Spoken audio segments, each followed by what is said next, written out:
Hi. I made a video called Dragon Age Origins fans don't really understand their own game, and about Spell and Shield. The video did well, surprising to me, but that was the last video I was gonna do on the guy because, well, I think I gave enough good arguments. I think it was really well made and whatnot. But then the guy made this video, which is why is there a controversy with Dragon Age The Veilguard, and I was watching it, just seeing what it was. And then, as I was watching it, I eventually found out near the end of it, he talks something that was very prominent in my video. Now, it could just be the fact that other people were also making the arguments to him as well. Could be something that he heard by himself or whatever. But for some reason, it felt very poignant to me, and so I wanted to go through that. Now, this video, it's not going to be as long as the previous one, I hope, because that one was a long video. So I hope it's not going to be that long. We'll see when we get to the end of this.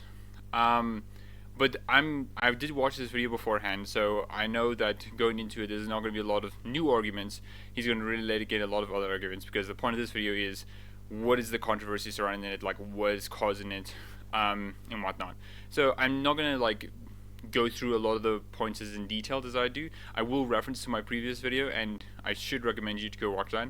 If you do want to watch this video, also by yourself and whatnot, without me commenting over it, then the link is in the description below. So yeah, let's get to it. I will also be 2 times speeding it, because just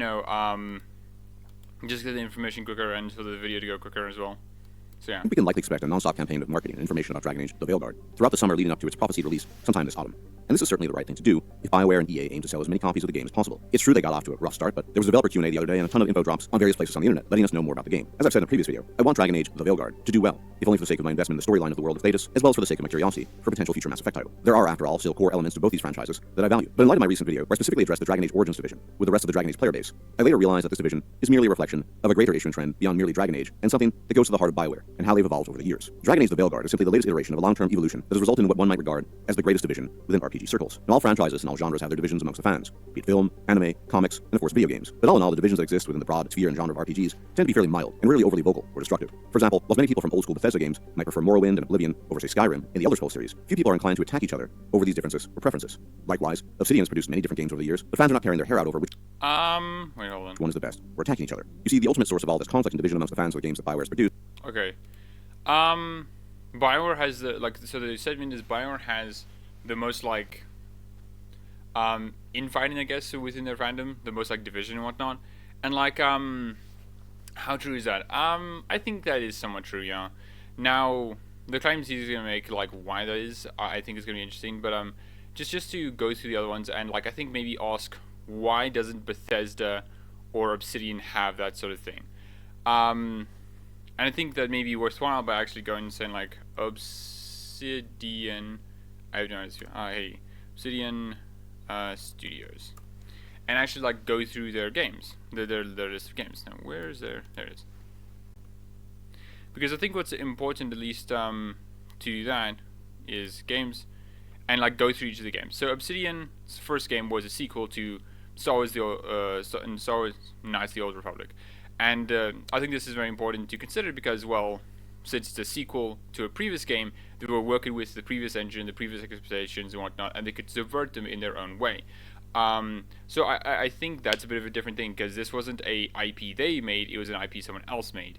And especially because KOTOR 2 was a very different game from the previous one. It's not a hero's journey, as it were. It's more of an examination on the Star Wars itself and why the Force is a destructive force. And I think that's why makes, I think, KOTOR 2 stand on its own, because it is in conversation with the previous game and in conversation with all of Star Wars, which makes it a very, I think, interesting title. And even if it's not completely similar to KOTOR 1, which I think KOTOR 1 still has a lot more interesting companions that feel more real as people, while KOTOR 2's companions feel more like stand-ins for ideas and philosophies, that each character has been affected by the Force in some way.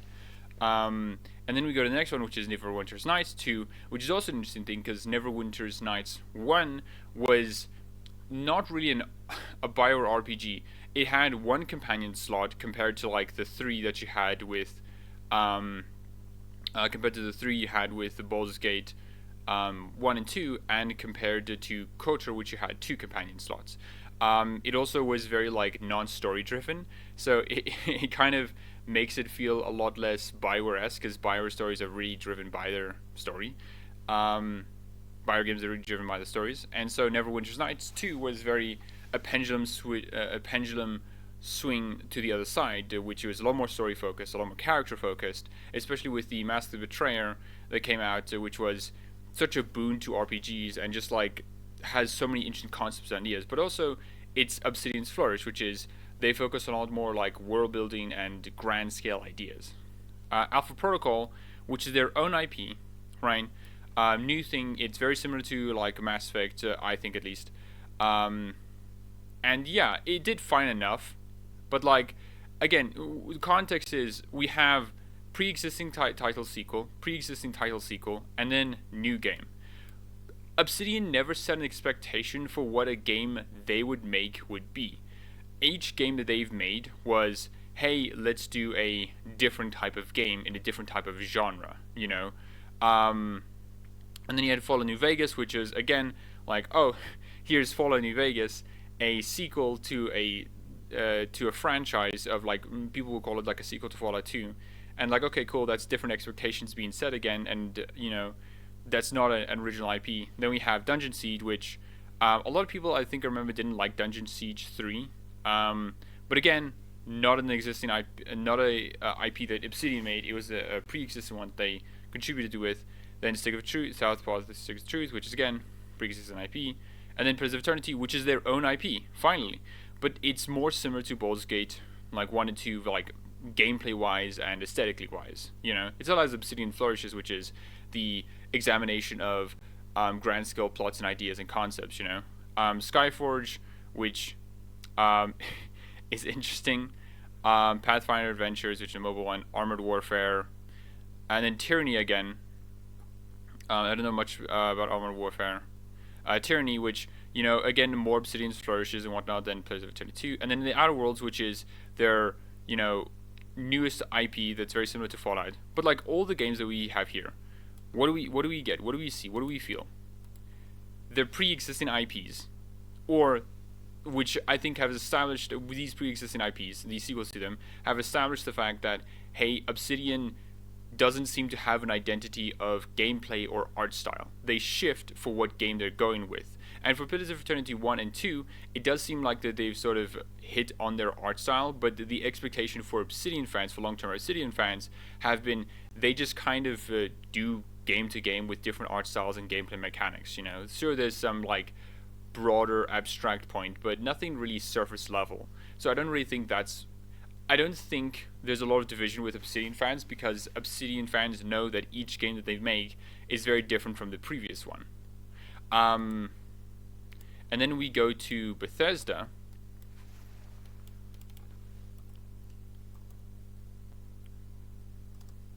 Yeah, I spelled it correctly. Probably helped that I had the auto search there. And then if we go here, now most people do not particularly care about, or most modern Bethesda fans don't know Wayne Grazi hockey or the Terminator thing. Some people do, Symbicon or whatever. All they know is really the Elder Scrolls series and the Fallout series. That's what they've really been known for. So with that in mind, and also this is Bethesda Softworks. Wait a minute, this is, oh gosh darn it, I hate, man, Game Softworks. Yeah, Game Studio. For some reason, there's this weird thing with Bethesda where they had a publishing arm called Bethesda, and then they had a studio called Bethesda as well. It's very weird.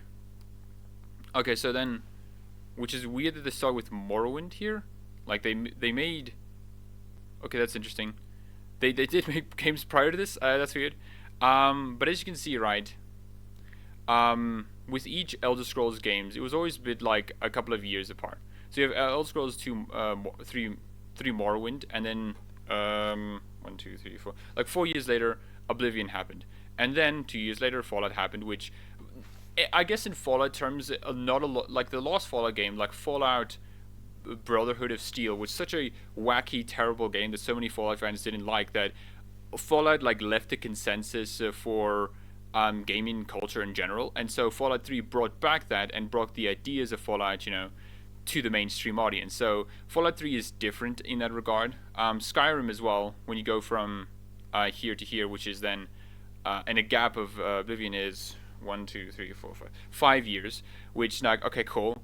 Each game has been so long that the new expectations have set and the community has stewed as well. But also, I think is that there are controversies within the Elder Scrolls community. Maybe not as much, certainly, but I do think there is more than the guys like setting up, especially with like Morrowind to Skyrim, especially Morrowind fans to Skyrim, because Skyrim is really different from Morrowind and Oblivion, in a lot of ways, from gameplay to art style to the way it structures its worlds. I just yeah. But do I think that the controversies and the sort of like infighting fandom for Bethesda games is more than Bioware? I don't think so. But I don't think it's for the reasons he's going to say now. Is Bioware itself, through a combination of bad luck, poor decision making, and intentional action, all of which has contributed to a distancing of some of their fans away from their games. Okay, so the reason why Bioware has like suffered, right, or has this like fandom infighting or whatever, is because of their bad luck, Bioware's own poor decision making, and what else was it? We're attacking each other. You see, the ultimate source of all this conflict and division amongst the fans of the games that Bioware has produced is Bioware itself, through a combination of bad luck, poor decision making, and intentional action. So yeah, like it's bad luck, poor decision making, and intentional like action that caused a lot of this. And now going through each of them, so bad luck, I guess EA is the bad luck in this scenario. Poor decision making, I guess this is more of like an internal Bioware thing, because there's this problem that I think is very true for Bioware, which is the biggest problem Bioware has as an internal studio, they did have a lot, is that internal studio culture was very like infighting. So Dragon Age and Mass Effect would sort of pull for resources with each other, and this resources pull would lead a lot of each game feeling lacking because they didn't have the right people on their team, right?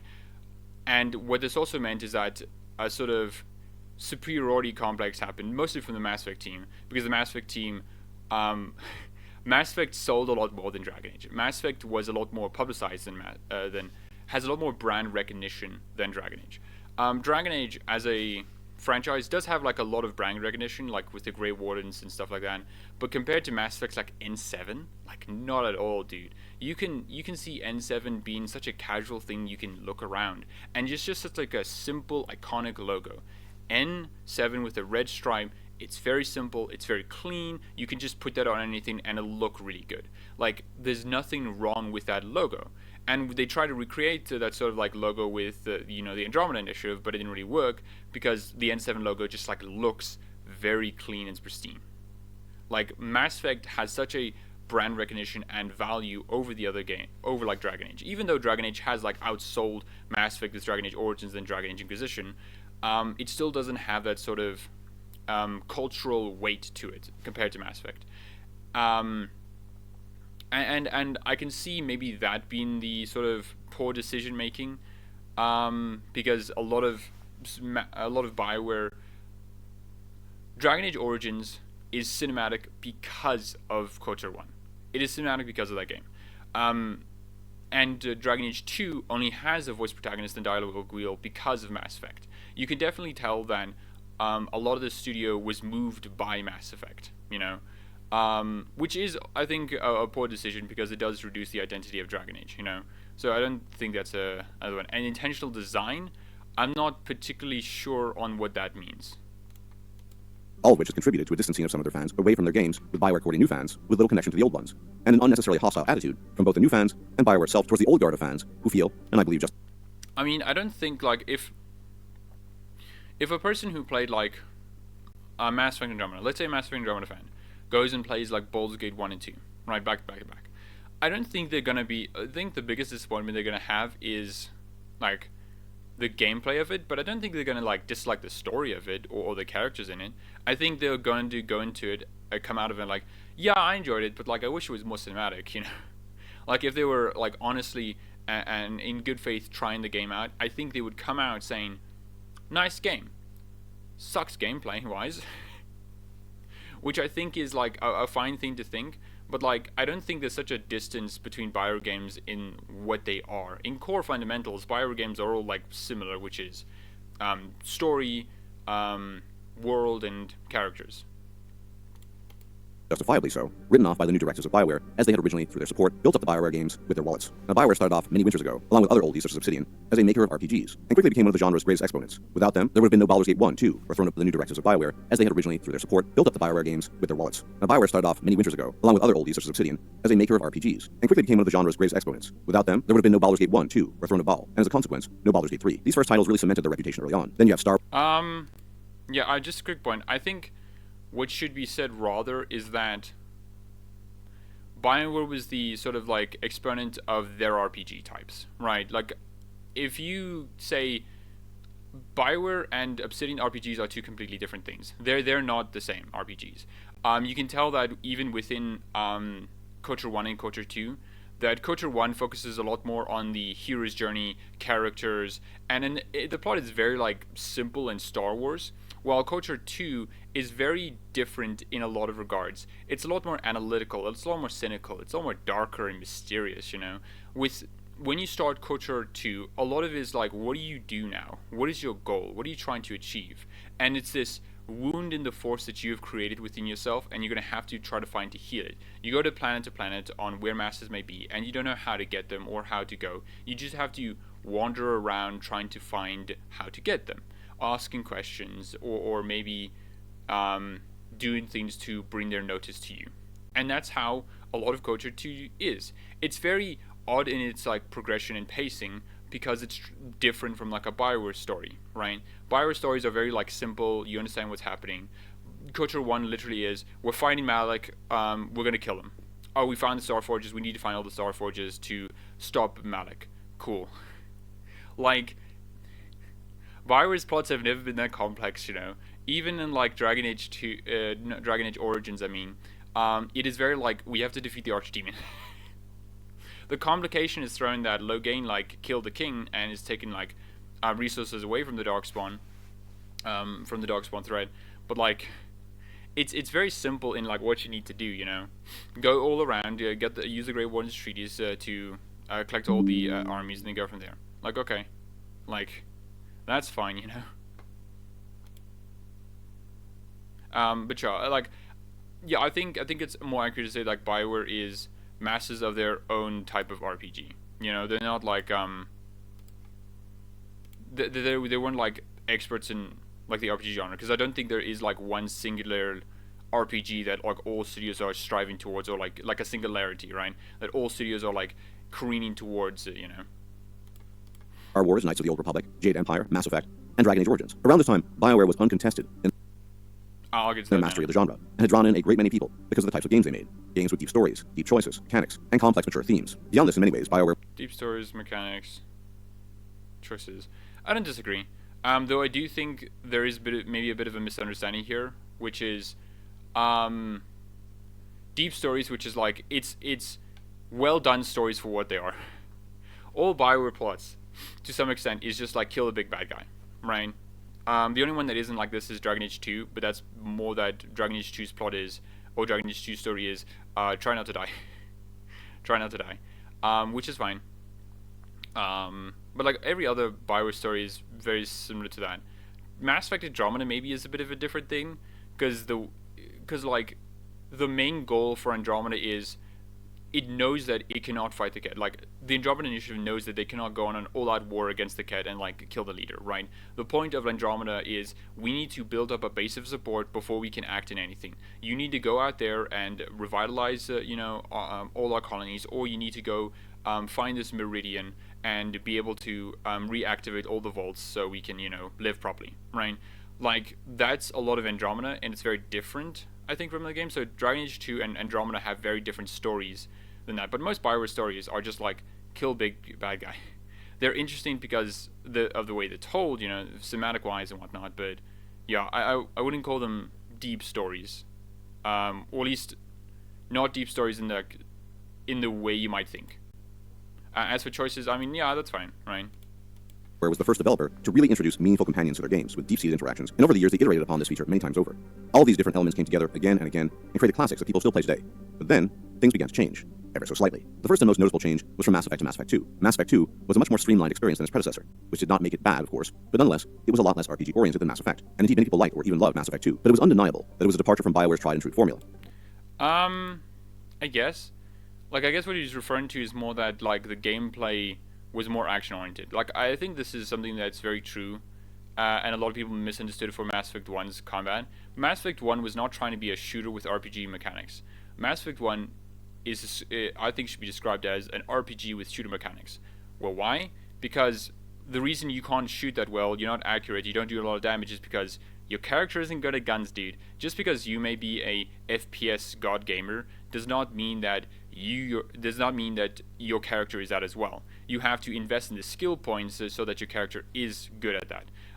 It's the same for like how most RPGs worked for such a long time, is that mechanical progression, mechanical skill overrides player skill, you know?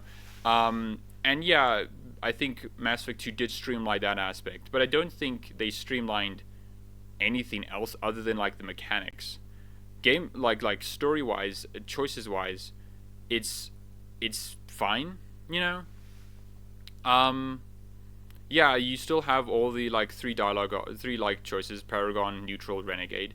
You still have all of that. All the big choices you have are still there. I guess maybe it's like not plot focused, but like I don't think that's simplifying it, you know. And even then, like Mass Effect was never really that much of a tabletop RPG, for example. Mass Effect was always similar to like a playable action movie, you know, not in the fact that mechanics-wise it is, but more in the sort of tone, feeling, and direction it was going, you know. You have the cool 80s action hero who's doing these cool things, right? But they still have like a moral principle and grounding to them. Like you can't shoot the council, right? You can't shoot, like in Mass Effect 1 you can take out your gun and shoot people, but like it does nothing, right? The game does not expect you to like kill people, right? Like that's just something it assumes you just can't do, and Shepard won't do, because Shepard does not just shoot random people, you know? Similarly, there were overlapping issues with Dragon Age 2 being more streamlined, and it's simply a fact that it was rushed out the door, having been made in less than 2 years, which seems to hint at a kind of potential interference from EA, something we'll come back to. Streamlined for Dragon Age 2. Comment-wise, I guess, yeah. It's still the same under the hood. In my previous video, I did show Mark Dara explaining how Dragon Age 2 and Dragon Age Origins are basically the same under the hood, engine-wise, that they're basically the same gameplay. It's just that they're packaged differently. Dragon Age Origins is symmetrical, while Dragon Age 2 is asymmetrical. The comparison he use as well is that Dragon Age Origins is 3.5 edition of Dungeons & Dragons, while Dragon Age 2 is D&D 4E edition, right? Like, they're still both Dungeons & Dragons, they still have like this similar feel to it, but they're packaged differently, they're balanced differently. But for choices, I don't think so. I guess, like Hawk never really gets to like enact their agency on the world, but that's kind of the point of the story. The point is using RPG mechanics to sort of show that, hey, the player agency can't like enact themselves onto the world. Things are just gonna happen because they just happen like that, you know. I think that's interesting. Later. Then, of course, there was the Mass Effect 3 ending, and the very mixed Dragon Age Inquisition, which was, to be fair, commercially successful, but was received differently by a lot of people. And following that, to be blunt, yeah, Mass Effect ending, I can see. Dragon Age Inquisition, I mean, yeah. You just have a long chain of misses and failures. Andromeda is nothing to write home about, putting it mildly, and then there were many issues. Anthem comes to mind. All the while, despite many people leaving or being fired, Bioware fans still held out hope for a return to grace. Bioware had, through their earlier achievements, earned themselves a Now here's the thing, right? Look, return to what grace? Like, return to what exactly, right? He doesn't really answer this question throughout the video, but it's like, what is the return? What does this return look like, you know? loyal fan base, and so people waited. Their reputation kept the faith of the flocks. Now, a lot of people are heavily inclined to pin the blame on EA for all of Bioware's flaws and failures, and it certainly is the case that EA is part of the issue. But EA simply cannot account for everything, or even a lot of it. Much of the failure of Bioware can be laid at the feet. Now, here's the thing, right? EA cannot be accounted for everything. Okay, sure, I agree. but not for a lot of it. That I disagree. EA accounts for a lot of Bioware's problems. The problems EA caused a lot to Bioware was, for many companies that get absorbed by a bigger one, is that the studio culture will eventually change and shift to their bigger parent company. That just happens, passively, right? It's something that's very hard to resist. Even Mark Dara spoke about this in his own series of videos, where he said there was a bevel gear, right? And that eventually, once you cross over a threshold, you can't go back because the culture doesn't allow that, right? It's been shifted, and that's an EA problem, not a Bioware problem. Additionally, other things like Dragon Age Inquisition using the Frostbite engine wasn't a Bioware problem. It wasn't something they did. It was an EA. Now people will say well, Mark Dara said he did choose it, but that's taking him out of context and not understanding the reality of the situation. So what happened with Frostbite is this: when Bioware was going to make Dragon Age Inquisition, right? Okay, first off, EA said to Bioware this. It was a wide studio mandate for all the studios, which is, we are not going to license or use any proprietary software externally, right? We're not going to use Unreal Engine. We're not going to use Unity. We're not going to use any other engine other than the ones we have internally, right? That's what EA said. Right up, straight up, that's what they said. Then Bioware went and said, okay, we need to find a new engine, right? Eclipse is not working. It's fallen off by the seams, and that's what Mark Dara also said. I don't know why he would lie about that. It wasn't going to function for what they wanted for Dragon Age Inquisition, which was going to be a bigger. As a funny story, my recording literally just ended there. Anyway, so as I was saying with my recorded ending, so Bioware had to figure out which engine to use again. Eclipse wasn't really working. And now what they had to do was two options. They couldn't use Unreal Engine because of the EA mandate, so they had to do this. Either they make their own engine, which has its own difficulties, or they use Frostbite. Why they couldn't reuse their own engine is because, for two reasons. One, engines take a really long time to make. There is a benefit to using an engine because it means that you can specifically tune it to what you need and desire. But again, it takes an extremely long time to make an engine and maintain it, and which leads to problem two, which is you have to train people to be able to use the engine. You can't just have people who have Unreal experience and then just go on to that, right? You can't do that. You have to train them for a long time, and it takes them a long time to get started, which again is a bit of an issue. So Bioware had only really one option left, and that was use Frostbite. EA may have not said use Frostbite, but EA created the circumstances which led to Bioware only having one real choice, which is use Frostbite. So that's an EA problem, right? And a bunch of other ones as well. Now, you can say, as I said before in this video, that hey, an actual EA problem or an actual Bioware problem is the sort of studio culture that they had, antagonism between each team, which led to Dragon Age capitulating a lot to Mass Effect, and Mass Effect getting a lot more resources than Dragon Age. But that's not really mentioned here. It's not actual problems that Bioware has faced, or even the Bioware Magic Crunch, right? There is no, hey, we have this. Also, wait, actually, I forgot to mention something. Hold on. It was about Dragon Age 2. But it was undeniable that it was rushed out the door, having been made in less than 2 years, which seems to hint at a kind of potential. Okay. I don't know why he would say that. It's very well known that Dragon Age 2 was made in 18 months. I don't know. Let me get a look. How long is Dragon Age 2's development? Hold on. 14 to 16 months. I'll give the benefit of the doubt and say maybe 16, right? Being the boss of Dragon Age. Okay. Let's look at this Eurogamer article. This was okay. Yes, this was when Mike Laidlaw left, so there's no reason for him to lie, I guess. Months.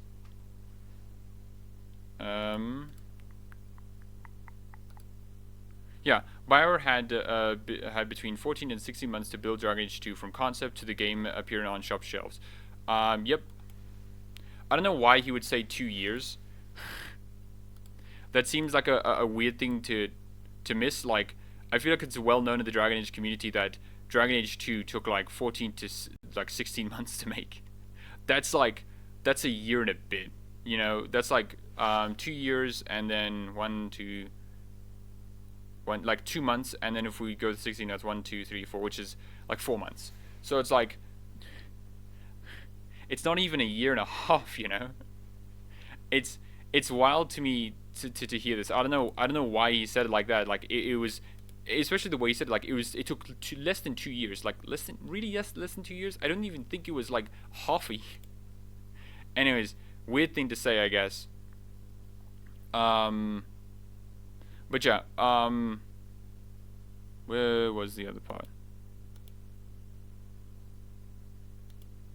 So yeah, yeah. Anyways, so like again, I don't know why he isn't like actually going with problems that Bioware actually did to themselves instead of just like it's like making them up. Like, what do you mean, dude? You don't have to make it up. You know, you can just say, hey, this is what Bioware was wrong about, and this is what affected their games and their quality. You know, but I think to do that, then you would have to assume those games are actually good or good in their own ways, and not have this weird like idea that all Bioware games other than like Dragon Age Origins and Mass Effect 1 are like bad, right? All games before that are good, all games after that is bad, which is a weird thing to think about.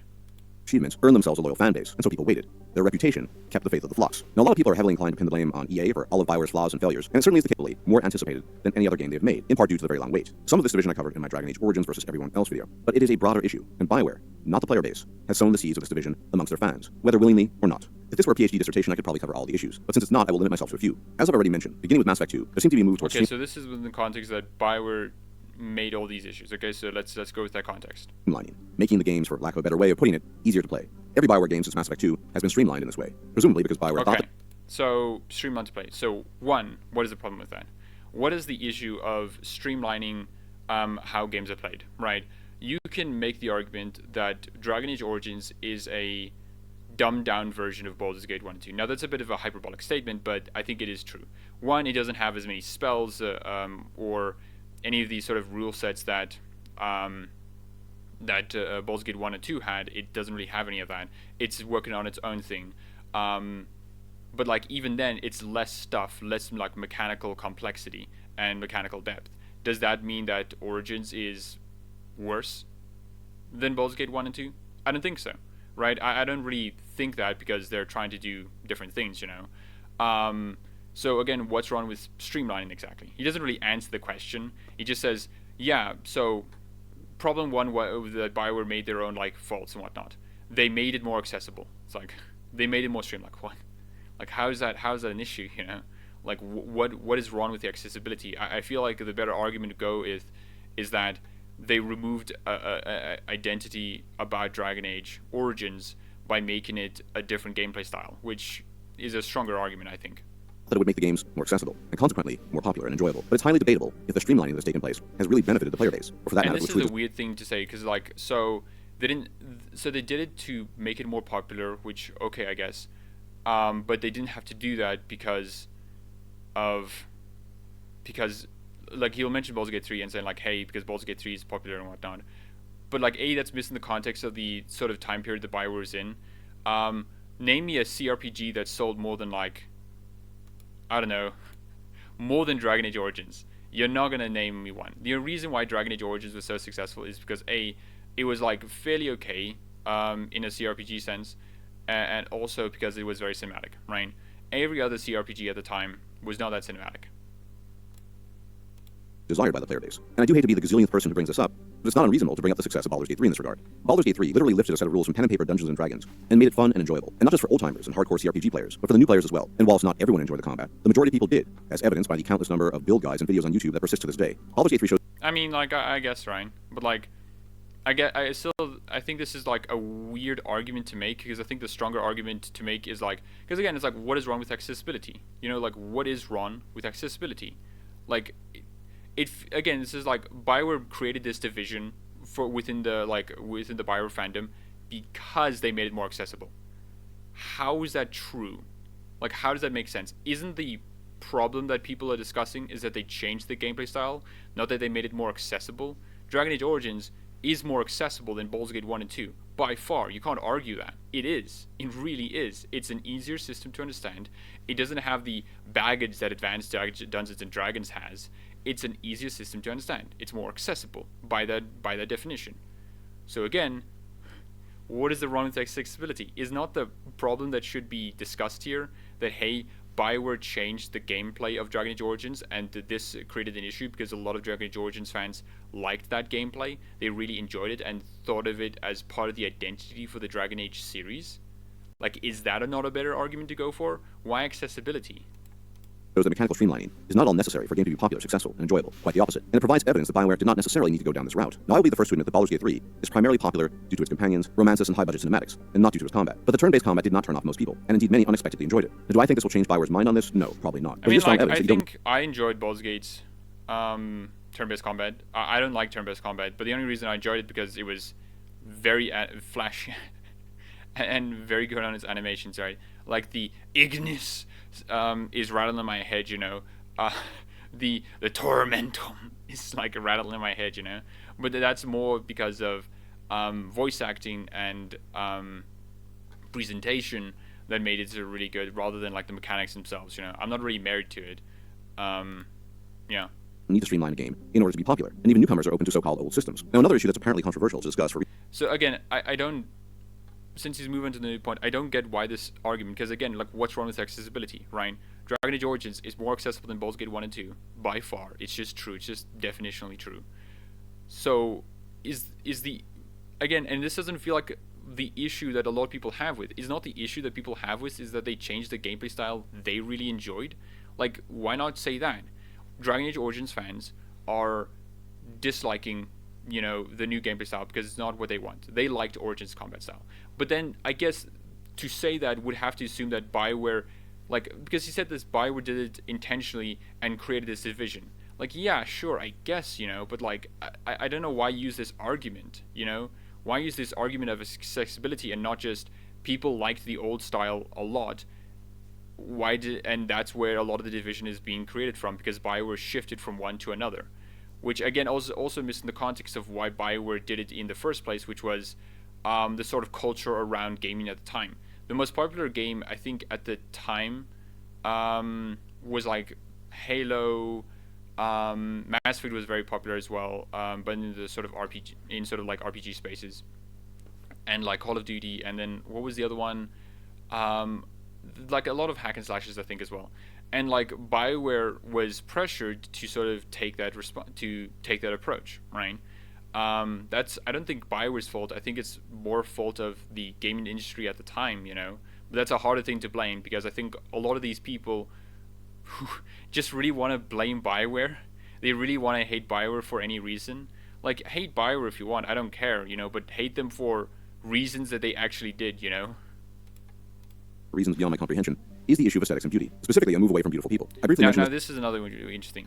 Remember, in context, Bioware created the divisions within the fandom by making unconventionally attractive people. He's going to say that.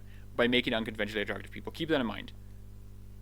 I don't get that. That seems weird to say. Like, how? This is my previous video, but it warrants further discussion here. Over the years, Bioware has been moving away from what some people call conventional beauty standards to something else. Now, the term conventionally attractive itself is not controversial, and even people who reject it accept that that's a thing, and there's generally consensus on what it is to be conventionally... Now, he doesn't define what conventionally attractive is. Now, I did talk about this in my previous video as well, where it seems like he didn't really define what conventionally attractive meant to him, and he, like, made the weird statement that the companions in Dragon Age Inquisition and Veilguard just aren't beautiful. It's weird that he didn't talk about 2 as well, because I don't know, it's interesting. But again, it's weird he doesn't really talk about what he thinks is conventionally attractive, because him not discussing that means that all the arguments I have to make is, what are you talking about? What do you mean? How can you think this? What? Attractive. And when you look at, say, the companions in Dragon Age Origins, virtually all of them, even the old ones you cannot romance, are conventionally attractive. Even Wynne, an old woman, does not look that bad. Alistair is handsome, Zevran looks like a Latin lover, and both Morgan and Liliana are beautiful. Now, if you yeah, I don't think they're unattractive, Ryan. But I find the issue with, like, the new statement, which is, yeah, the other ones are unattractive. Like, what? Where does that come out? Like, by what definition, you know?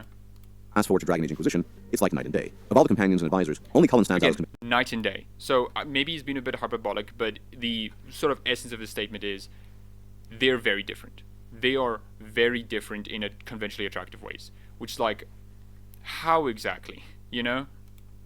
Conventionally attractive, with Dorian perhaps being a runner-up, and none of the female characters is conventionally attractive whatsoever. None of the female characters are conventionally attractive. Let us look up. Acquisition companions. Let us look at this. So, let me find at least with Cassandra. None of the female characters are conventionally attractive. Here is Cassandra. Right? I think she looks conventionally attractive. I think she looks really nice. Now let's look at another one, okay? Let's say Sarah. Because I think a lot of people are attracted to Sarah. So let's look at her.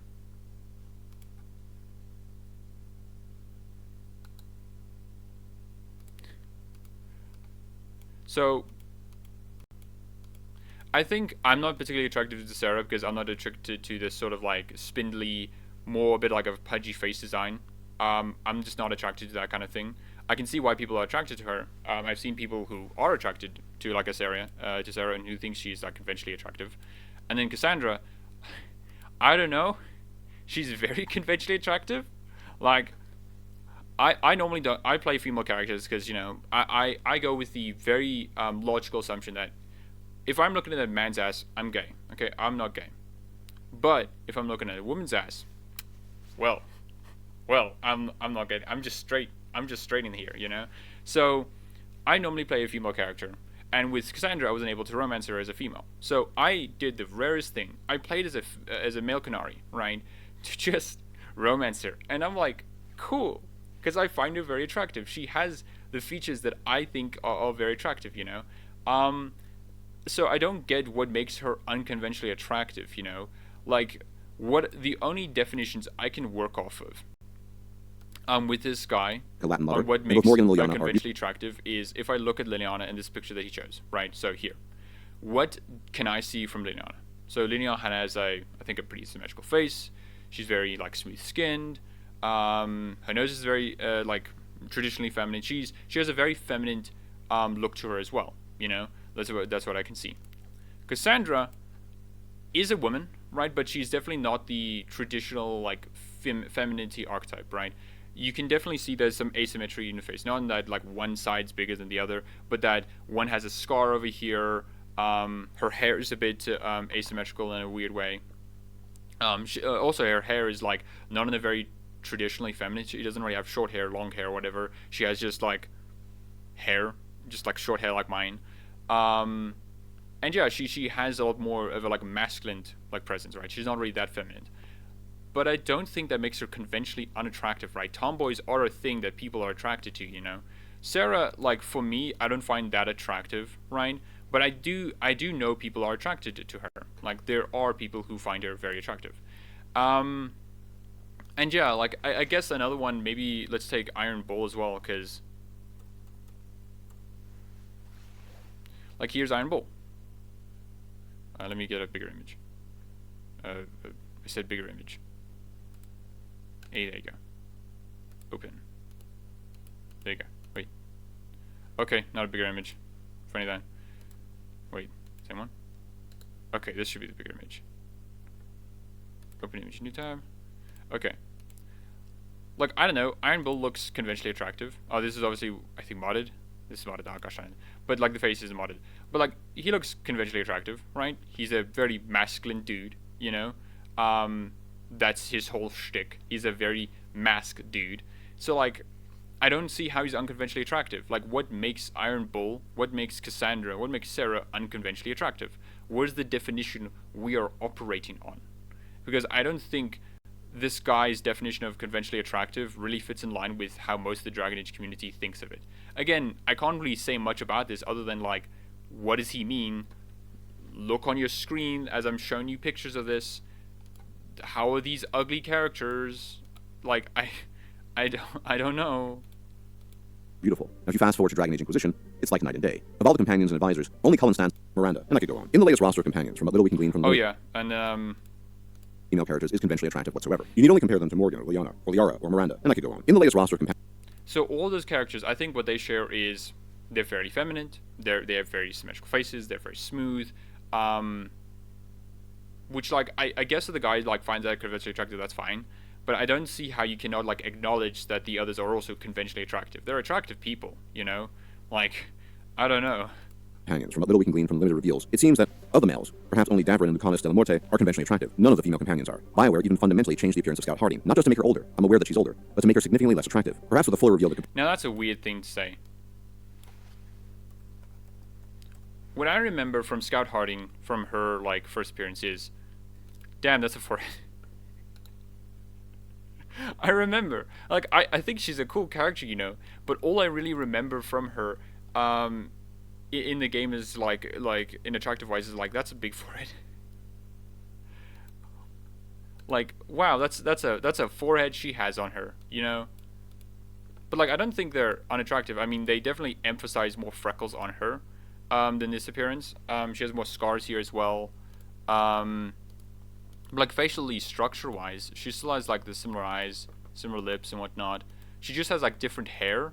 Like if you take this back, right, you can probably see her gigantic forehead still, okay? But like, I don't see what's conventionally unattractive about her. She looks fine. I'm attracted personally. Like, I don't know. Like, what about this is unattractive? companions, it will turn out to be otherwise. But for whatever reason, there's been a marked move away from conventionally attractive companions to something else. Again, we can turn to Baldur's Gate 3 as an example where the companions look much more in line with conventionally attractive standards, and the characters certainly look noticeably better than their Dragon Age counterparts, with a few exceptions. Thanks, YouTube. I love ads. I'm not in this ad, sorry, And guys. arguably, Karlach, the ultimate muscle mommy, has possibly... Okay. So when I got to this video, I also got a bit weirded out by this. How exactly? What makes her unconventionally attractive? What makes her conventionally attractive? Again, the only thing I can really assume is why the guy is saying this is A, symmetrical face, somewhat. Very smooth skin. And like that's it. Like that's the only really thing I can assume, right? Like, for me, right, I'll say this. I like character designs that tell a story, right? And I think the character designs for Dragon Age Veilguard tell a very interesting story. If I go here, I think all their designs tell a fairly like really interesting story about them, right? From like their armor appearances to their like casual clothes, right? I think it's something that's I think maybe missing in Baldur's Gate 3 for a lot, because a lot of them are very like conventionally attractive, but none of them have this sort of, I think, something that really tells us your character. For Karlach, right, she looks not really that fucked up for have been in hell for most of her life. Like, isn't that odd? Isn't that strange? She has the broken horn, sure, but like, what makes that broken horn different from like an adventuring accident, right? Like, what about her like character design? Now you can say like, what about the sort of core engine, right? But her face would also be messed up as well. Where's the scars? Where's the like chunks of skin and whatnot just been out? Why isn't like more parts of her horn taken out? Why isn't like parts of her ears taken out? Like, I think that would have told a very interesting story about it. And like, to me, I think that's like more important to me than like being attractively beautiful. But even then, I don't think any of the companions are. This is a bit of an odd shot to use, especially when this one exists. Like, I don't know, if you use this one, like you can see, right? Like from this picture, right, I can tell that, like, what can I tell from her character from just her character design? She's very strong. Like, strong cheekbones have always been a sign of a very stoic, strong character. Her face is very like angular, so it's very aggressive looking and whatnot. While Karlach, right, is very smooth, but that's because, you know, telling a different story. Karlach's more softer, not as aggressive, you know, and that's like fairly fair to her, right? But you can still retain that while giving her like more scars, I think. And then you have her like her horns here, like Tasha's horns here. Like, it's not only just a horn that's gone, it's a horn that's been replaced with jade. Like, that's an interesting thing. Like, what's happening about that? Is she wealthy? Does she like have strong connections or whatnot? Like, it's an interesting design, and I think like she's also like conventionally attractive. Like, I don't know. Like, I don't know how any of these characters are unattractive. The only one I don't find that attractive is the dudes, because I'm not gay, and her, because I'm not really a fan of the like the pudgy face. I think that's what it is. Right? I'm just not a fan of this sort of aesthetic. But like everyone else, like they're fine. I love Nev. I love like Scout Harding. I love how like Harsh looks. Like they all look really interesting, you know. And the guy said like the only ones that people have said like are attractive like Devrin and like him. I can't remember his name. But like, what makes them attractive, but not these guys, right? Like I don't get it. Like again, this whole argument to me feels very weird because he's not defining what he means, right? Because if I think if he defines what he means, we're just gonna find out that hey, you just like symmetrical, smooth-skinned characters, which is fine, you know. But like, I don't know how the other characters aren't attractive. Though, like, I can understand how people find like Dorian attractive, but I'm not attracted to Dorian, you know. The prettiest of the faces, which might serve as a lesson for our Qunari companion. Now, some people will be incensed that this is even being brought up, but many of us play games to escape from the painful drudgery of life, to dive into a completely different world. Beauty, which is so rarely seen in our daily lives, elevates games and makes the characters in the games more appealing, and greatly amplifies the escapism people. Sure, but I also think like character design is important for storytelling as well, right? Like,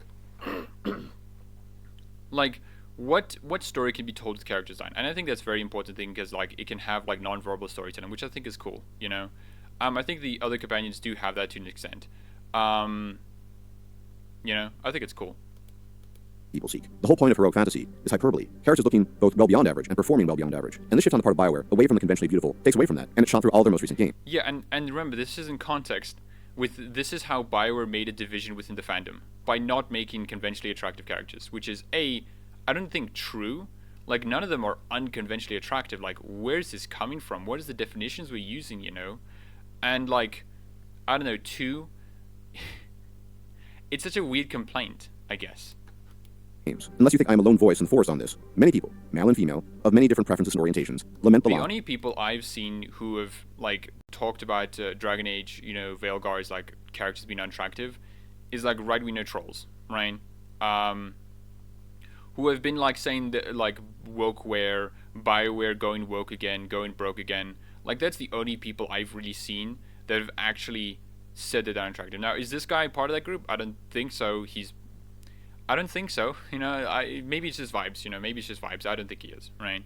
But that's the only people that I have seen saying that, and I don't really think they have strong arguments because for them, what attractive beauty is like the most feminine like character in existence, which is fine to be attracted to. There's nothing wrong with that, but like, I think it's a failure to not understand why people find other characters that are not like attractive to you like not attractive. Like it's a failure, I think, if you don't understand why people find other characters attractive, right? I think it's a failure of like any straight dude like myself, right, to not understand why women would find this kind of dude like this kind of dude. For some reason a lot of people like him. I have no idea. I have no idea why they like him, but I can, from what I hear and like understand, they find him attractive because, you know, he has that sort of like look to him, that feeling, the sort of like signifiers and iconographies that make him like attractive to those sort of women, right? And I think it's mostly women that I've seen, you know. So like that's fine, you know. There's nothing wrong with that at all. But like I think it's a failure for me to go like, no, he's not attractive at all, dude. What are you talking about? You insane or whatever? Like no, like he's attractive. I understand that. I'm just not attractive to him. I'm just not attracted to him, you know.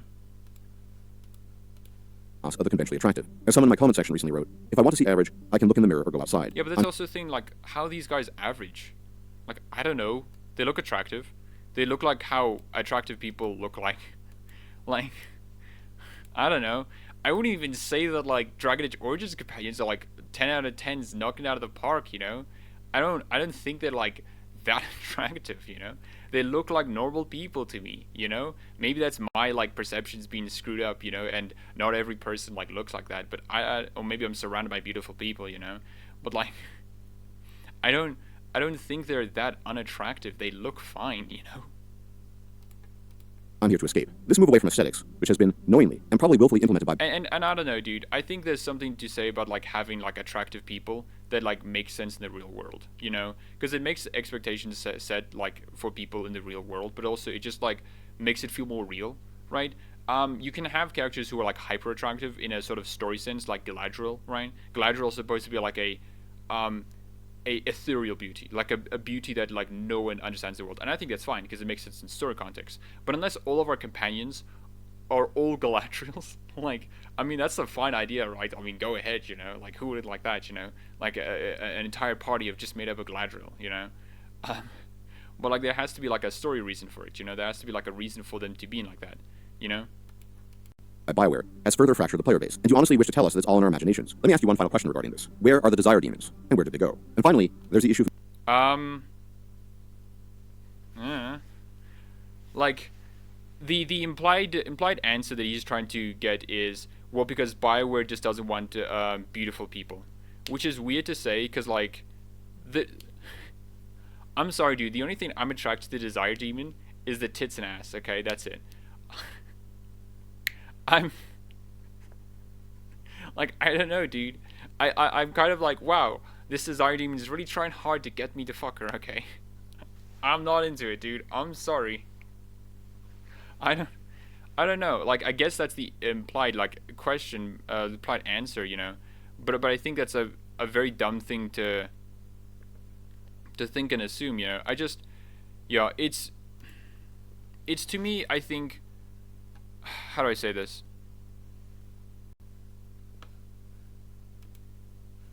How do I say this? I think to me, right, the Desire Demon leaving is kind of a sucky thing. I will like sort of agree on that sort of thing. I don't like the fact that Bioware like does not like have reoccurring like characters and designs, you know, because I think it creates an inconsistency, you know.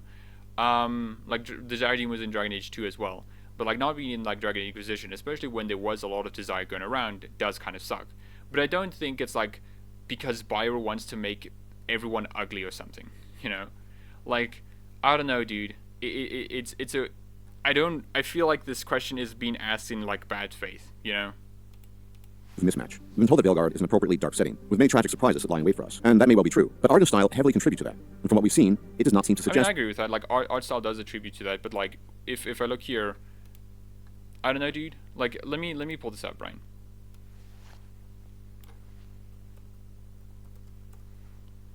Like, I wanna ask genuinely, is this big image? No, it's not. That's not a big image as well. Is this one? No. I'm trying to find a bigger image. No.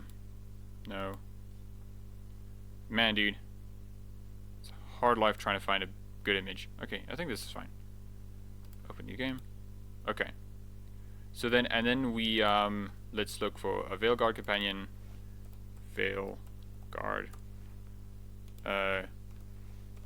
Companion. Wait, no, we have Harding, right? We have Harding, right? Let me see if we can maybe use another... No, Harding's another female character. Yeah, that's fine.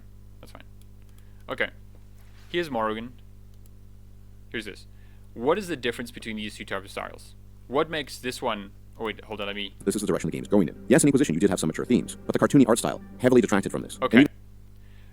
I needed to have that as well. Okay. So context, he said cartoony art style, right? So let's go with this one. So here's cartoony Inquisition. Here is not cartoony Dragon Age Origins, and here is cartoony Veilguard. I don't see it. Sorry, I don't see it. I don't see how any of these are cartoony styles, or like how this is not cartoony and how this is cartoony. Like I don't know, dude. Cartoony art style. Like, I don't know, dude. So if we look at all of these, right? All these art styles we can see. Like, that's AI. That's not really a good one. Like, none of these, like, look like Dragon Age, right? If you look at cartoony game, that's not how you spell. Like, I'm sorry, dude. How do any of these look like Dragon Age? Like, I guess, like, this is the closest Dragon Age will look like Sunset Overdrive. But, like, I don't see it. I don't see it. I don't see it. Like, historically, Dragon Age Inquisition cartoony art style. How is this cartoony? How is this different from this? Like, I don't see it, dude.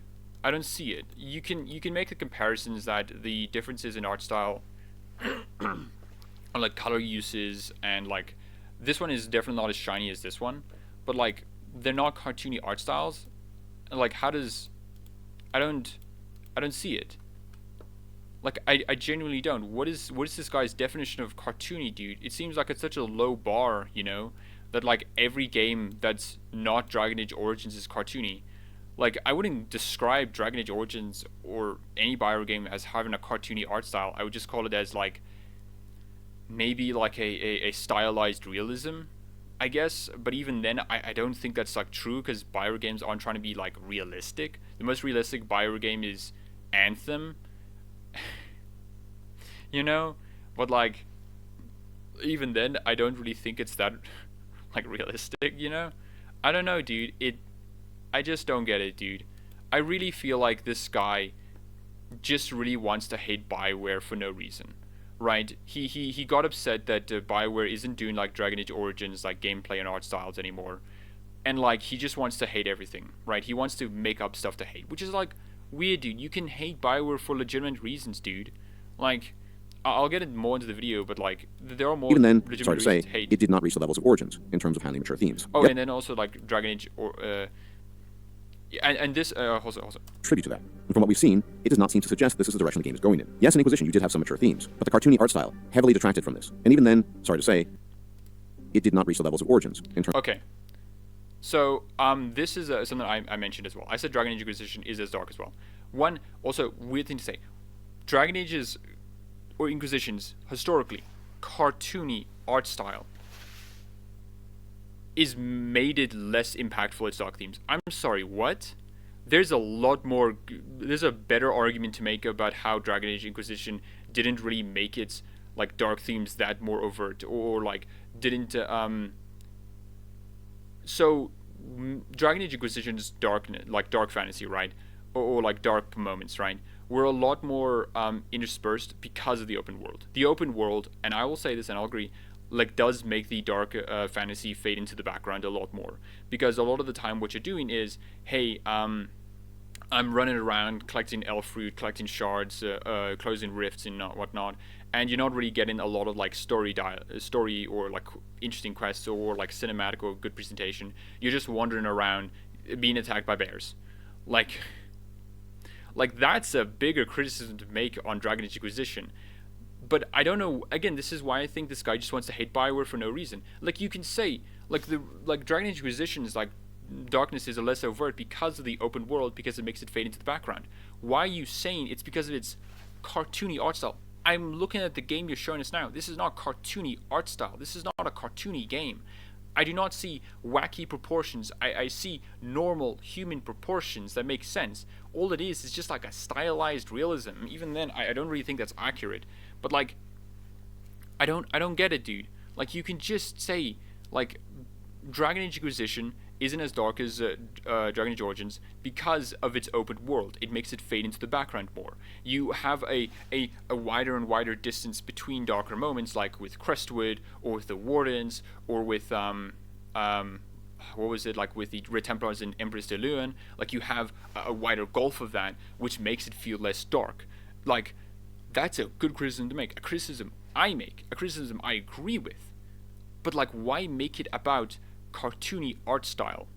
Like that's not right. And then when he says it's not as dark as Dragon Age Origins, wait, hold on, he's gonna, I think, In terms of handling mature themes. Yes, it's all contextual, and the context of Inquisition was different from that of Origins. But is Bioware truly willing to treat and talk? Okay, so I made this argument in my previous video, which is the reason why Dragon Age Origins was dark, and one of the reasons why Dragon Age Origins fans don't understand, is that Dragon Age Origins was dark for a reason. It was in context of something, right?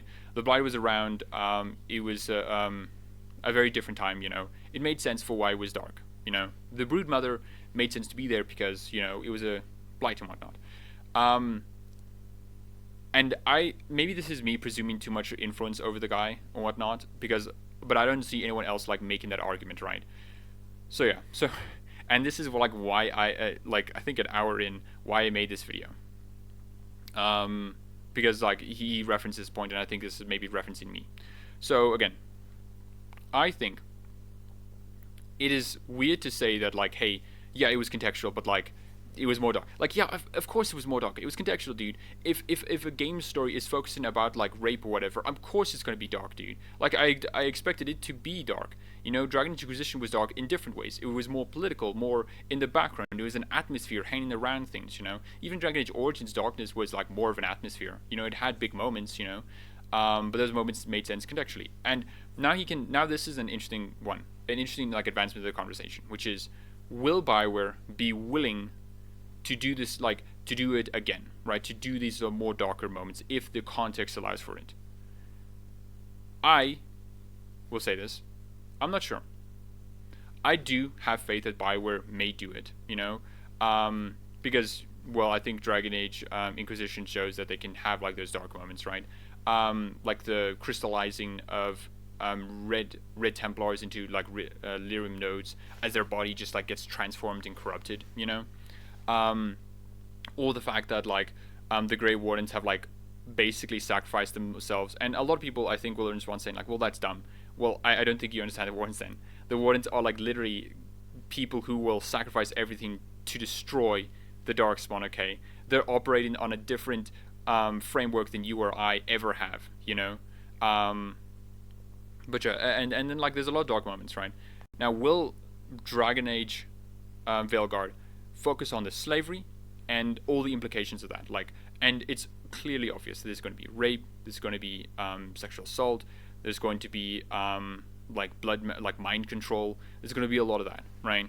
Like, okay, I wonder how that will. Now, from the Veilguard like gameplay reveal, we did see that, hey, Devento is a very oppressive force who just like randomly sniped a person and said, hey dude, time to die.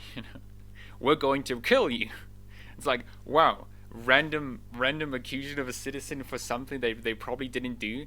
Okay, I mean, like, that is definitely showing us that it is going to tackle that, but will it tackle the broader stuff? And I'm not sure. We're gonna have to wait and see, you know. About the many topics they used to. This is particularly the case when we think that's I think a better argument, you know. I think that's a better like advancement of the conversation. Winter and places like Antiva, which are potentially very dark places. Will Bioware make this a reality in the Veilguard? I don't know, and it probably is a bit too early to tell in this particular issue, and only the fully released game will reveal the truth to us on the matter. But if Bioware's direction thus far is anything to go by, I doubt it. Now, obviously, there are other issues, but I thought to bring up the most relevant ones. And again, by direction, it's cartoony art style. Tell me, what is the difference between these two pictures? I promise you, like, there are differences, right? From like color to sort of like, I think like maybe, I'm not sure about like face design, but like the color is definitely it, you know, like shadings perhaps. But like I never assumed like Dragon Age Origins art style was like this. And like the pictures he's shown, like the video he's shown here, this is not a cartoony game, you know. Like, I don't know. And all this would be perfectly fine were it not for a large contingent of Bioware fans that insist that either this has been imagined by those disappointed, or that it's irrelevant, or in the worst case scenario, people that harbor such thoughts are so stupid that they don't even understand the games they like to play. Yes, those people. And this is also a thing I think was like referencing me, because I made the video of Dragon Age Origins fans don't understand their own game, which I don't think is stupid if you don't understand the game. I just think you didn't like understand what it was, you know. Like for example this, right? There are like, and he's going to use the pizza analogy, so I'll use my own pizza analogy, which is there are two pizzas. One's a vegetarian pizza, and one is a like bacon and cheese pizza, right? Person A takes bacon and cheese pizza, says, nice pizza. Problem, why isn't it vegetarian? Why isn't it vegetarian? And then person B is like, what do you mean? It's a bacon and cheese pizza. It's not supposed to, the vegetarian pizza is right there. We bought it for you, my guy. Well, why isn't it vegetarian? It's like you don't understand that you had to, like, it's right there, dude. You can just play the game and just like absorb and think about it, and then like, okay, this is what the game is trying to do, you know. And this is the thing, what I think is broadly a problem with Bioware, is that I think a lot of people misunderstand what Bioware is as a studio with their RPGs, right? Bioware as a studio is misunderstood because a lot of people assume they're trying to be like abstractly Larian. They're trying to be a studio where you can make whatever character you want. You have a lot of options for what character you have. You have a lot of options in dialogue. You can kill anyone who you want. You know, you have a lot of ways to approach a situation. that Bioware is trying to be abstractly what Larian is, you know. But that has never been the case, like at all. Like in any of Bioware games. Let's just go through it. For Baldur's Gate 1 and 2, you can't make whatever character you want. You are restricted. You can only play as Gorine's ward, who is also a Bale spawn. Your mother was a Ball cultist who had sex with Ball to make you. That is very simple. That is very straightforward. That is it. You cannot choose who you can be. And the game will never let you let that go. In Throne of Ball, there is a scene where you talk to Gorine's ghost. And Gorine then talks to you and saying like, hey, you're a bad person because, you know, regardless of your alignment and whatnot, he says like a bad person. And the way you react is you have to acknowledge the fact that Gorine meant something to you. Even if you're an evil character, you have to accept that Gorine meant something to you. Even if it was nothing. And then you respond accordingly. You never get to choose what kind of character you can be in a Bioware game. Bioware always has some influence on that. Now, sometimes it's like within Baldur's Gate 1 and 2, which is a lesser degree, and for Mass Effect it's a much more greater degree, but like still, the fact is still there. You never really get to choose who you can be in a Bioware game. Let's then move on to Jade Empire. Jade Empire, you play as a spirit monk who is then taken away from your home to be trained to, you know, eventually fight the Emperor, and then eventually fight his brother. You know, it's complicated. Again, you didn't really have a choice. You are a spirit monk. You have that destiny, and like sure, you can react it in two different ways. But the thing is, you cannot choose that you had it or had not have it. That's the important part. And then let's go to culture as well. You play as literally Revan. You play as Revan. Sure, you can choose your gender. Sure, you can choose your class, but you play as Revan. That is informing so much about who your character is and what they're going to do. Then we move on to what was it? Mass Effect. Mass Effect, you play as Commander Shepard. Sure, you can choose their backstory of being a sole survivor, a war hero, a like Ruthless, the Butcher of Torfan, and you can choose like the sort of how you grew up, which is like Earthborn, Spacer, or like colonist, and that. But all of that is not your character; it's your Shepard. You're operating on the assumption that you don't have control over them. You have only like control of some of them, and it's control Bioware gave you. Then we move on to Dragon Age Origins, which again is still the same thing. You get to choose an origin, sure, but all those origins have pre-existing like characters for your, you know, character. Nobleman, you have a family. You literally have a nephew. You have a nephew. You can't control that, you know. You have characters and relationship that you meet, and all of them have prior relationship to you. Like you can act belligerent and whatnot, but like you had a relationship with them before. And in the Urn of Sacred Ashes quest, right? When you go to meet, when you go to those trials, one of those trials is literally you confronting your past, which is a character from your past. For like a Dwarven commoner, it's Lesky, you know, like you meet him and you can talk to him. It's like, okay, like Bioware controls the player's character so much more than Larian's, and they've done it for so long since their literal inception. Maybe not their literal inception, because Shrouded Steel and like Grey Matter game exists, but like those weren't really like what Bioware's direction was ultimately. Like Bioware has, for all of its games, chosen what the player can be and what choices they can do.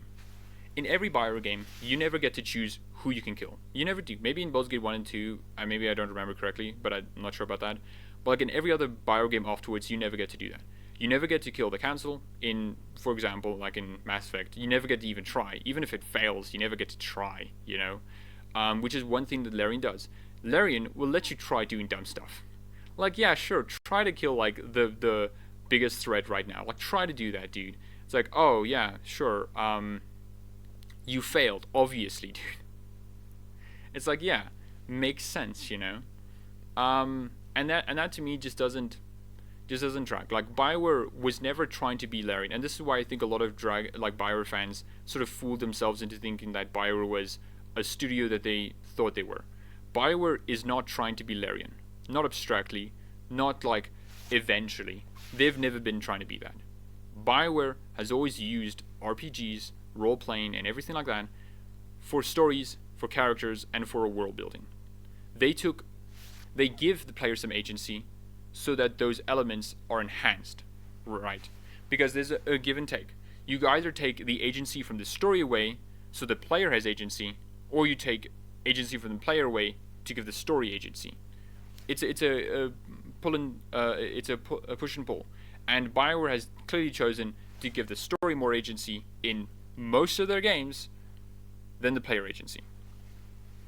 Again, this is what I say. I don't think these people really understand what Bioware is about. It feels like they fooled themselves into thinking that, hey, these games are about like doing anything or whatever. They've never been about that, you know.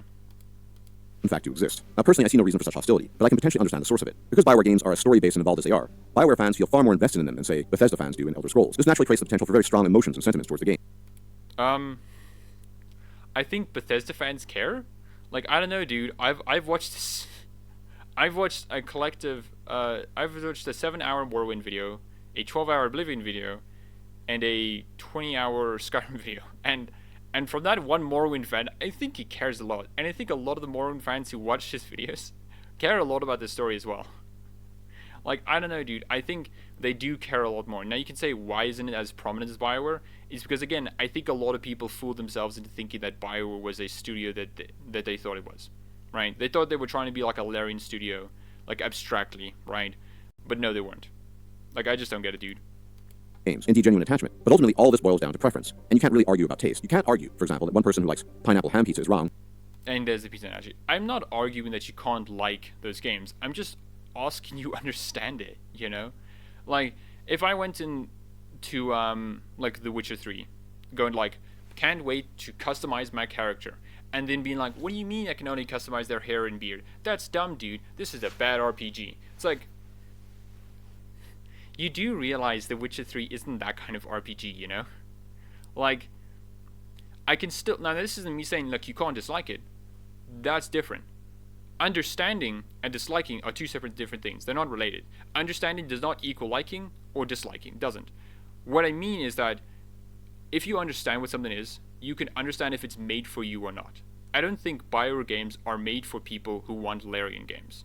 They're just not. They're clearly not. You know?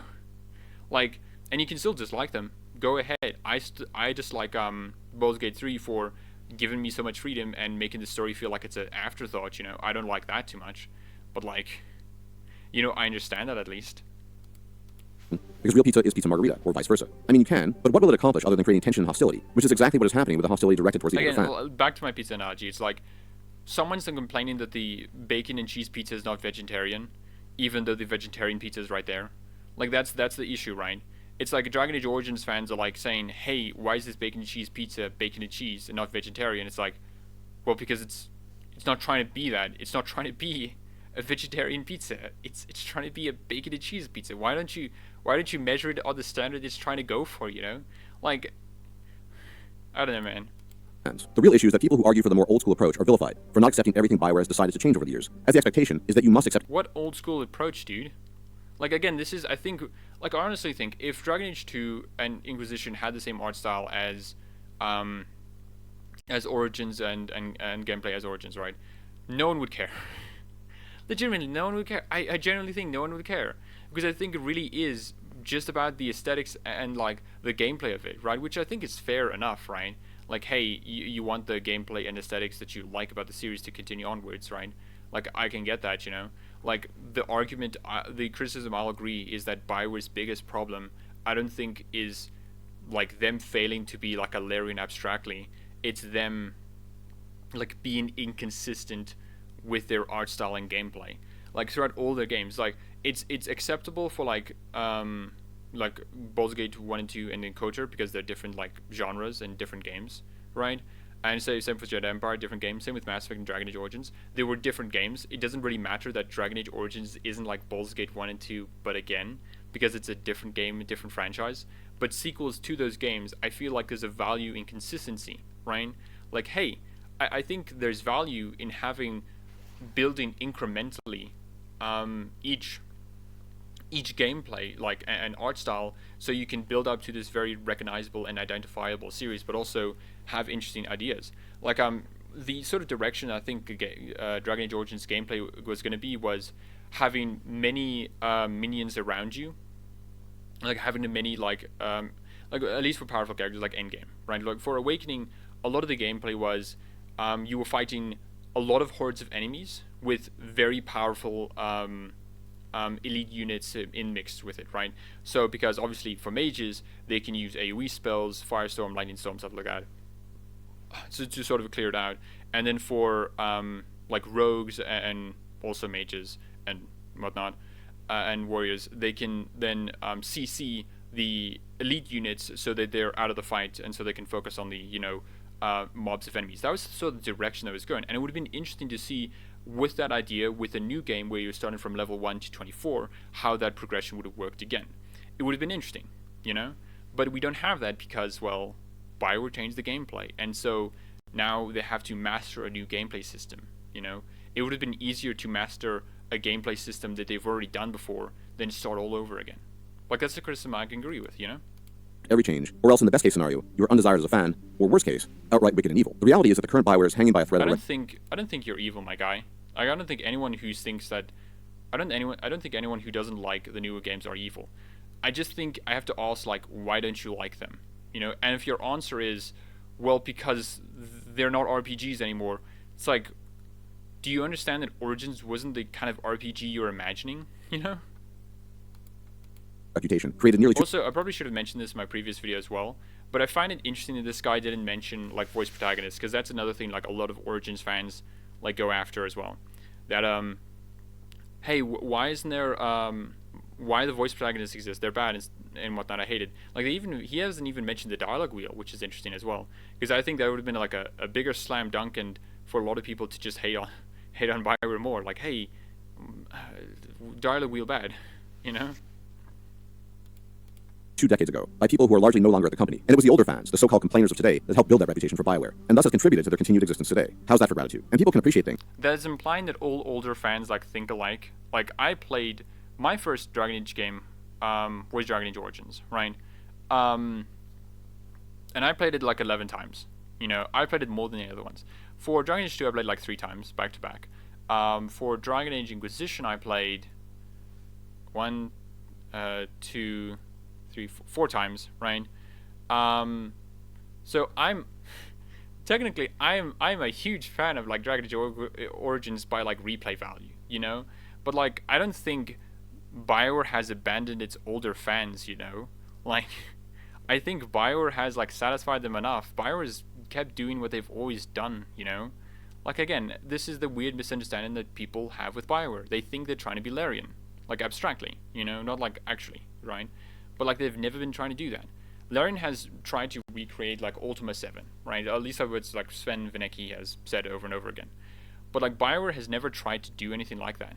What Bioware is trying to do is use RPGs for storytelling, Like you can rather think of Bioware games as stories with RPG mechanics in them, right? To go back to like the Mass Effect analogy. Or not the analogy, but like the Mass Effect comparison. And not like everything, and have their criticisms. But it seems that in recent years, both Bioware and a certain contingent of fans view any criticism as fundamentally sacrilegious, and don't shy away from describing apostates. I don't know, man. I don't think any criticism is... Like, here's the thing, right? There is bad criticism, right? If you go to a, like, I don't know, what's an example? Okay, if you go to Baldur's Gate and say, hey, why is Baldur's Gate, why is Baldur's Gate a fantasy game? Like, you can say, I'm making the criticism that Baldur's Gate is bad because it's a fantasy game. Like, that's a bad criticism, I think anyone would agree that that's a bad criticism, because it's like, you're missing the forest where the trees are, my guy. It's supposed to be a fantasy game. Criticize it on, like, things it's failing to do. Like, it's trying to do something, but it fails on that regard.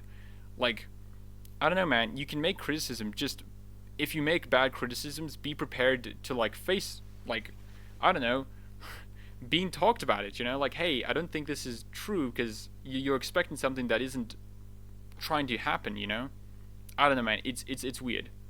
Like, the criticisms I can agree with that I think are very valid to make for like Dragon Age 2 in Inquisition is to reuse assets. I think that's very true. I think the Yasina fight is very weird as well. I don't agree with that. I think it makes starting with the mages feel worse, because it's like, oh, like you can say it's a bit of a storytelling moment, which is like the mages are so fucked that they have to do this, But like I think it kind of does suck that, hey, you start with mages, and like, yeah, you are literally like forced to you literally now have to fight him and then Meredith, right? Like Meredith, I think is fine. If you saw the Templars and fighting Meredith, that makes sense. Makes sense. But for Orsino, it doesn't. Like Orsino, we're winning. Look at us. We're beating them back. No one has died. Who are you talking about, my guy? Who are these corpses that just surrounded us suddenly? It's trying to. I think that was very bad as well. Dragon Age Inquisition, huge open world. They didn't really make much sense. They felt very empty. And like Hinterlands isn't really that great as an open world. It's not really good. Mounts aren't really great. The fact that they don't have the cinematic dialogue anymore is really bad. Like the floaty camera system is just terrible, dude. Like that's terrible, dude. Like I don't like that. I didn't like that in Andromeda. I didn't like that in Inquisition. It's not good. It takes the immersion out of it.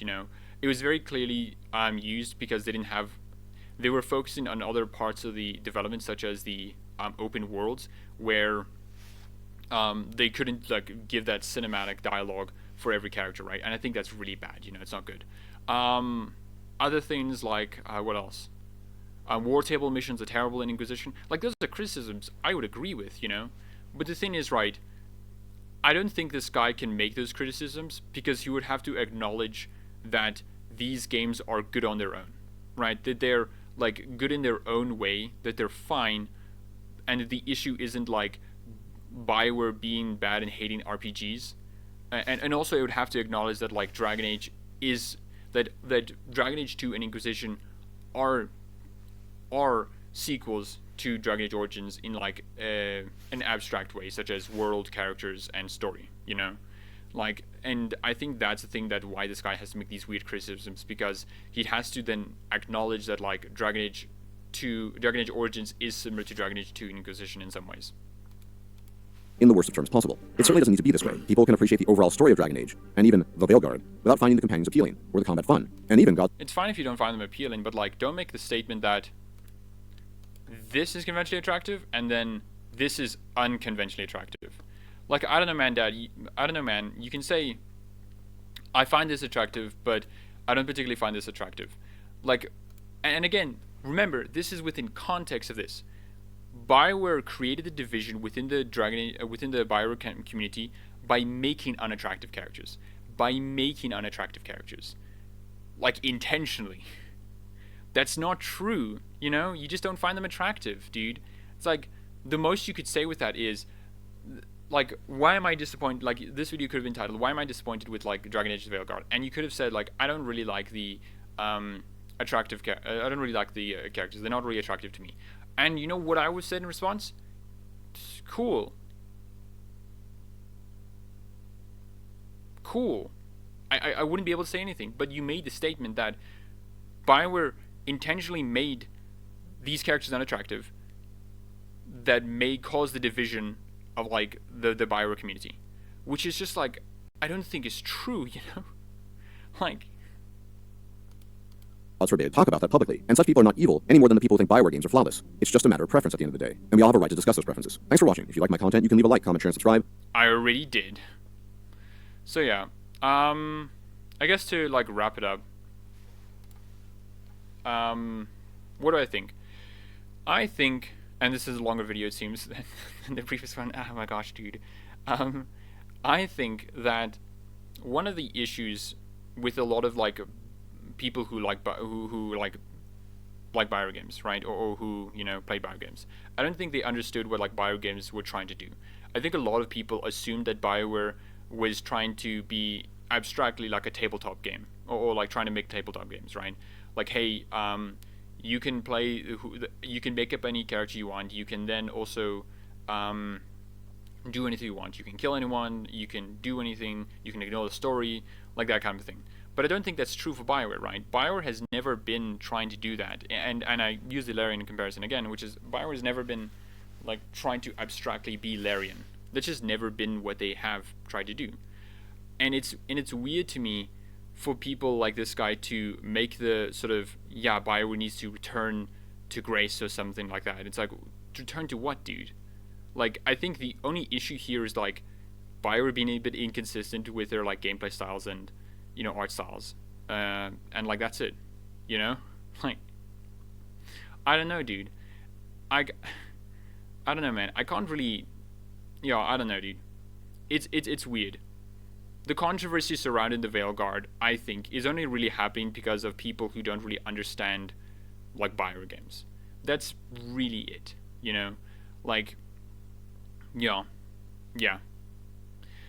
And yeah, that's the video. I wanted to cover this because, well, the guy mentioned in the video that some people will say that they don't understand their own game and call them stupid and dumb, which is like, I never did that, you know? Which maybe that's assuming too much on my part. And then the contextual part, which is like, I have never heard anyone say that other than me. Maybe I'm just inflating my own importance, you know, maybe that is the case. That like, hey, Dragon Age Origins was contextual in darkness and whatnot, but Dragon Age Inquisition wasn't because it's cartoony art style, cartoony. It's like, again, I don't get it. Like, yes, look at this cartoony aesthetic, so cartoony, not cartoony at all. Like, there are differences between these two images. There are, definitely, from character design to color to composition. There's differences, you know, but they're not cartoony, you know. But yeah, so yeah, if you like the video, considering perhaps subscribing, liking, and maybe even commenting down below to think what you think about this whole thing. What do you think about what he said? What do you think about what I said? Stuff like that. So yeah, I hope you enjoy your day.